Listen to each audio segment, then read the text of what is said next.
Thanks for joining the VIF podcast. Today we're joined by Devin Shears, whose feature film Cherub has its world premiere at the 43rd edition of VIF. Welcome to the VIF podcast. This is your chance to get the inside track for the people behind the films you love and the films you are about to discover. This podcast was recorded on the unceded territories of the Musqueam, Squamish, and Tsleil-Waututh Nations. Recorded during the 43rd edition of the Vancouver International Film Festival, these conversations take us behind the scenes, with the creators bringing their work to the big screen. My name is Curtis Walschuk, and today I'm in conversation with Devin Shears, director of Cherub, which had its world premiere at VIF last night. Welcome, Devin. Oh, thank you for having me, Curtis. Cherub, in its simplest form, I would suggest is about Harvey, an isolated loner, perhaps, who uncovers an opportunity to feel seen in the world. Mm-hmm. And this comes through the auspices of a magazine for big men and their admirers that he spots in a porn shop. And then things escalate, but only minorly from there. And there's a nice steady pace to this as well. This is not anti-comedy, but I'm wondering for yourself, what were like some of the initial kernels that kind of put this project into motion for you? Yeah, so I think the idea initially started germinating when I came across a kind of real version of the Cherub magazine that's referenced in the film. There's a magazine called the Fat Angel Times, which was based out of Belgium in like the early 2000s to mid 2000s. And I think I probably came across it on, I don't know, like Tumblr. I don't even remember. It was years ago. And it was the title at first. This is the name of it was very, very evocative, especially because that world of, homoeroticism for big men is often like extremely masculine, like bulk or bear, that kind of a vibe. That it was sort of evoking this celestial body was very compelling to me. And then in the magazine, of course, there are these a lot of interesting material, personal ads from people that have a kind of poetry to them, because they're these people like separated across the world. Even though it was based in Belgium, it became, I think, a real sort of international magazine for a while. So just seeing these people and these personal ads try and find connection, and then also these photographs. That's that range. Some are very explicitly pornographic, but sometimes a lot of them were sort of more pinup style. Kind of these big guys in provocative poses that are like kind of funny but also very touching. And so seeing that, and then it kind of lodging into my head, and thinking about also that time where you wouldn't have maybe sort of the immediate avenues to connect with other people or like-minded people. And maybe not even knowing that is a community that you could give something to, was kind of what generated a lot of the ideas in the film. And I guess that plays into your decision to, try as best as budgets can allow to keep it kind of fixated or situated in an analog world as well. Yeah, it just for early on, I was very, I wanted it to be I thought of it as a period film. For a lot of reasons. Again, I'm kind of fascinated with that time. Also, as soon as you start bringing the internet in, it maybe complicates, or it adds different elements to alienation or isolation that I just maybe didn't want to address too much in this film. I became very set that it was a period film. But I think actually as the film went on, because we had no money and we're using real spaces so often that like our contemporary time did kind of bleed into it in a way that I think actually is it became interesting to me. So there's some like weird anachronisms going on, but Harvey's world, at least, like that's how I became to think of it, as like the character's world is still very much stuck in 20, 25 years ago. And if someone occasionally walks into the frame with a cell phone, well, that's their problem, Yeah, no, I completely get that. And it is, there's this real textural quality to the film as well, I think in part because of those analog touches. The first copy of Cherub that Harvey takes home, it has that feel to it of something that's been leafed through maybe multiple times within the shop, but not taken, no one else has actually purchased it, or in his case, shoplifted it. And did you have a sense? Was there like a concise way to maybe frame like the feel, or to describe the feel you wanted for the film? Hmm. Like, was it like a tactility or? I think so. I think at a certain point, I've made enough films now that you kind of start to understand that almost every film you make is like a reaction to the previous one.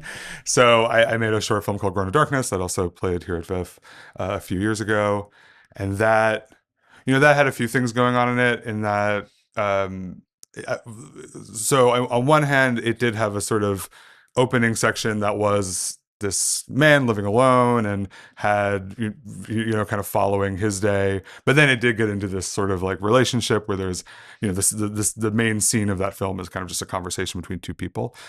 So I think coming into this one, I wanted to do something that was more focused um on body and gesture, and to the point where I eventually became like a rule, so to speak. Early on was like, oh well, he's just never going to speak. It's we're going to focus entirely on these like gestural qualities.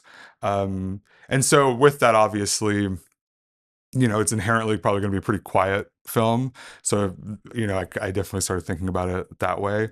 And also, I'd only ever made short films before, and this was initially kind of supposed to be a short film, but not even really. I think like I suspected that it was probably going to be like a 35-40 minute film, the worst time for a film to be, um, but because I wanted to play with duration in a way that can be harder to in short film. So that was definitely an early thing. That was something early on as well, where I just knew I wanted longer takes, let things kind of play out slowly. Yeah, so those were a lot of sort of the formal considerations early on.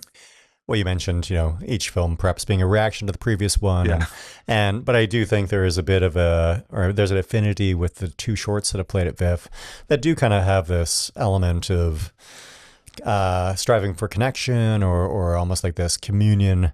In your first short, where like the kind of through sound waves, or so they're all very sensorial as well. Mm. And wondering, be it thematically in terms of like maybe exploration of a theme, or even in terms of the achievement of some of those formal elements, was there a key learning from either of those two shorts that really applied itself to this feature? Well, I think that the big one from Grown in Darkness also was I got to work with two really incredible actors on that film, and I've worked with I've had good relationships with actors in the past, but that last film was again, it was because it was a little more sort of script forward. And I was working with Lawrence Barry and Andy Jones, who are both very accomplished Newfoundland actors, and had a real like process. Having that opportunity to work with like two veteran actors sort of opened up my mind a little bit about performance. So I also knew that this film, I wanted it to be character based. A lot of my films I think have generated from thinking about spaces initially. Like Grown in Darkness was inspired by these Yorkshire rhubarb sheds. That was kind of the germ of that idea. The Dreaming House, which also played at VIF, was thinking about sort of these old Newfoundland houses that I would spend a lot of time in. But this one I really came into it thinking about character. And that I think really came from my experience with Grown in Darkness. Now then, of course, I actually didn't hire a professional actor for this film, but even just thinking about establishing that relationship or building that relationship with an actor was something that came out of this previous film that I really took into this one. Well, yeah, we can talk about Sure. Benjamin Turnbull a little Yeah. bit, who plays Harvey. Mm-hmm. Again, we had the premiere last night, the Q&A to follow.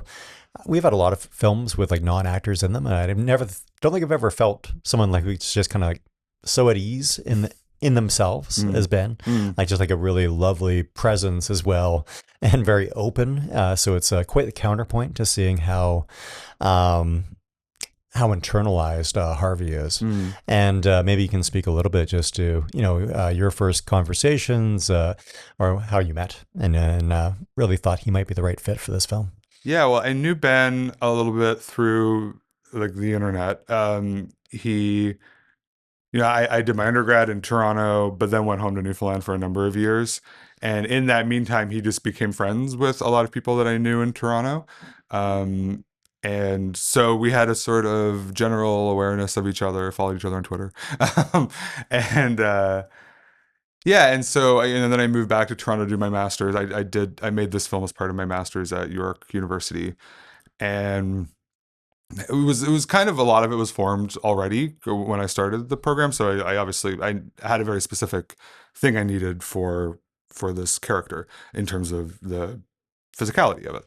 I needed a big guy, and I guess the first time it came up that he might be a good choice for it was my friend Alex, who actually was the sound recorder for the film. He plays the guy in the porn shop. But anyways, um, he um, he hosts this event called Sewerfest that he's been doing for a few years now, which is this kind of micro cinema festival where people make, the idea is you're supposed to make kind of like quick personal films that you just sort of, fire off. And Ben had made this film that was just really funny. He had a sort of natural charisma on camera. And I think I think me and Nick, who shot the film, he was there too. I feel like I remember Nick being like, "Yeah, maybe he'd be good for the film," and I was like, "Maybe." But then I did go through. I tried a conventional casting process. I tried to find, you know, uh, people with more acting experience, but I was having a hard time finding really anyone to respond to any of the calls I did. I don't know if it's because of the content of the film, because it does require like literal physical vulnerability, or we're like a student film that maybe promised little in professional reward. But yeah, I was just having a hard time. So then I made another film as in a class as part of my master's, and used it as an opportunity to sort of test out a few people. And all three actors were great, but yeah, I had Ben come in and do that. And again, he has a sort of, it was just a kind of natural fit for what I was looking for this film. And it was an easy day on set. He was easy to get along with. He is a like huge cinephile in his own right. So, he understood, I think, what I was going for very fast. Yeah, it was a very easy collaboration. He kind of got it all right away. Well, I was desperately trying to remember because you gave him an assignment of watching three films. It was a Tati film, a Simon Leung film, and the third was Wanda, Barbara Wanda. Logan. So yes, yeah, it was Wanda, Vive l'Amour, and I think it went Mon Oncle. Which, yeah, I think they all sort of, they're three kind of funny films, maybe, to pair together. But yes, Vive l'Amour, for the pace and the tone and the general sigh, longing, and people staring at each other for long amounts of time. Um, and the Tati, because I was also thinking about physical comedy in general, because it was it's a silent film, and it is all about kind of like embodiment or movement and gesture. I also like watch like Fatty Arbuckle films and stuff like that to sort of think, that's oftentimes the realm of, it's what like fat men get to do in films a lot of the time, is like fall over and have this like big physical presence. And then Wanda, which is maybe kind of the weirdest of the three, but I was also just thinking about the idea of like a character study. Yeah. And I think I'd maybe seen it for the first time kind of recently, just going into in making this. And I was just like, it's amazing. So those were the three I gave him. Yeah.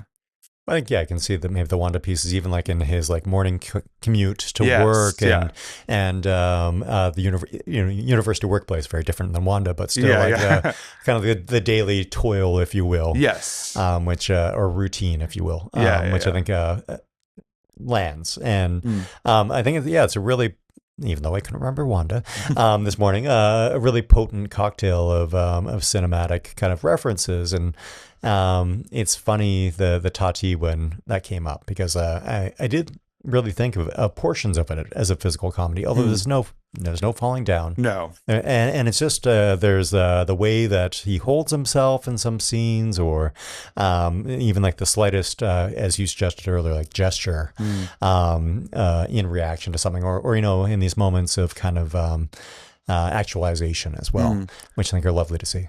Well, I think also I was thinking about because the sort of centerpiece of the film, a lot of it is, of course, just sort of following his life, but there's a long sequence in the middle that's sort of him taking these photos of himself. Um, and that was certainly also just like from experience or whatever, of taking pictures of yourself and the ways you sort of have to contort your body, or like you're trying to like appear a certain way. And there's like an absurdity to it, right? Or like yeah, like this is like deformity happening. So that was that. So I was thinking about, I mean, I don't think anyone's going to be like busting a gut watching the film, but I did think about comedy a lot going into making it. And I also had just made like Grown in Darkness is a pretty just a sad movie, it's like, which is nice, that's it's very affecting when, oh wow, you cried watching my movie, that's really nice, but you do get tired of it after a while. So I was like, it'd be nice to do something that makes people laugh or like has like some moments of delight in it. So that was another thing coming into this one, is like, maybe let's lighten it up a little bit. Yeah, always leave them crying. Isn't that what they say? That's the old saying, isn't it? Yeah. Make them feel bad and weird. And you mentioned as well previously that the original script for this when it was envisioned as a mid-length, let's say, it was kind of 8 pages of like some structured scenes, things like this.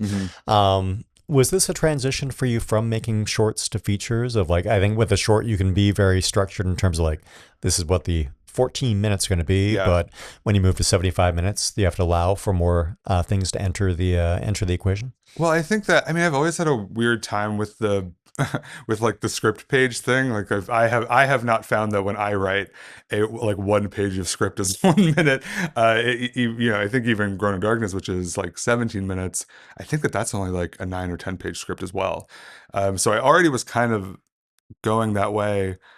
And this, going into my master's and kind of knowing that it would be well, I hoped a supportive environment to kind of start pushing those limits a bit, was kind of why I was okay with making a 30 or 40 minute film, even though, again, it's just like, I know it's very hard to get programmed, for example. There's not a lot of space necessarily for that kind of length of film.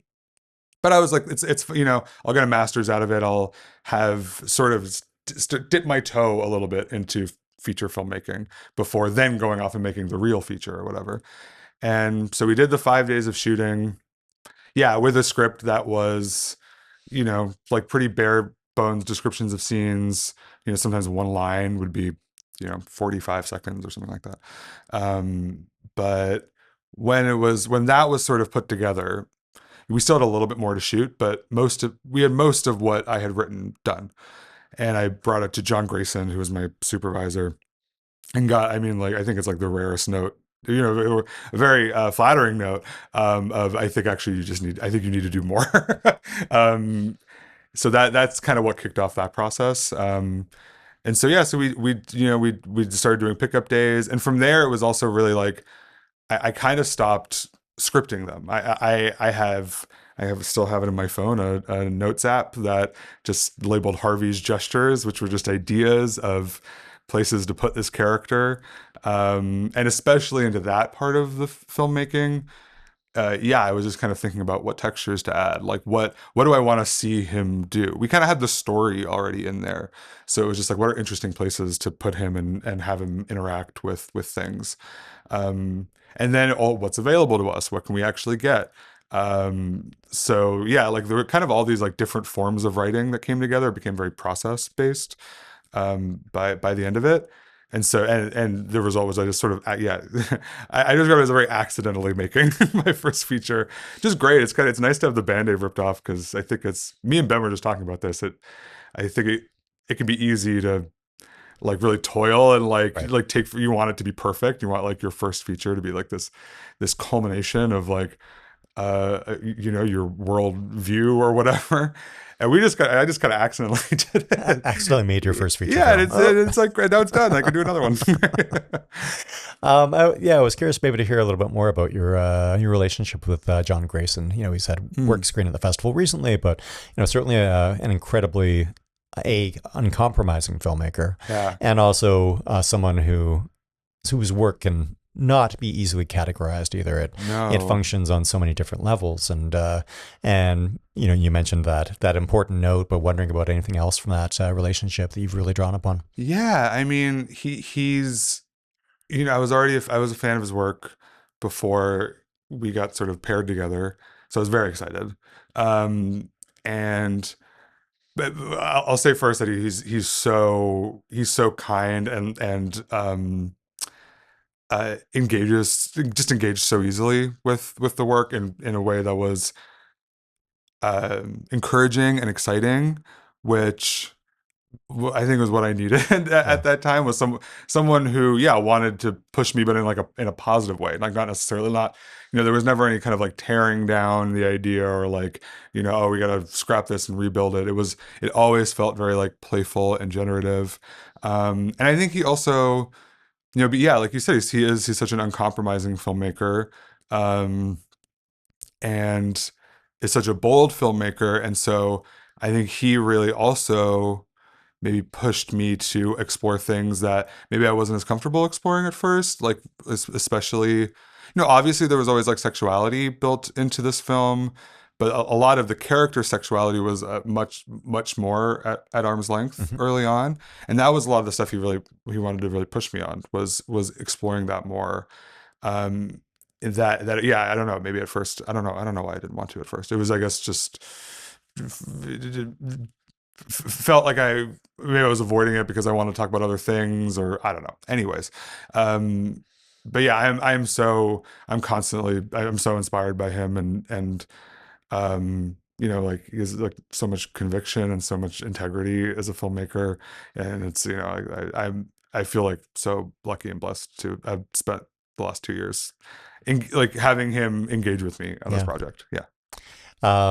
So last night, first time watching it with an audience of that size, I imagine, and perhaps a lot of unknown figures in the audience as well. Yeah. Yeah. And just curious about that experience of were there moments, each room will be different. Yeah. Yeah. Yeah. Every film's a Rorschach test to some degree, but were there moments you sensed in the crowd that the reaction was different from maybe what you anticipated to a given scene, or? Oh, I don't know. I mean, it's so I was pretty shit-baked all day leading up to it, because yeah, it's psychologically so much different than having a short, because yeah, there's nowhere to hide. People, that's what they're there for. They're there to see your film. But I will say it was a great experience. I felt a great energy from the crowd. I mean, it's hard to say. It's a very quiet film, but I was pleased that there were laughs. Because I've never really tried to make things that have those moments.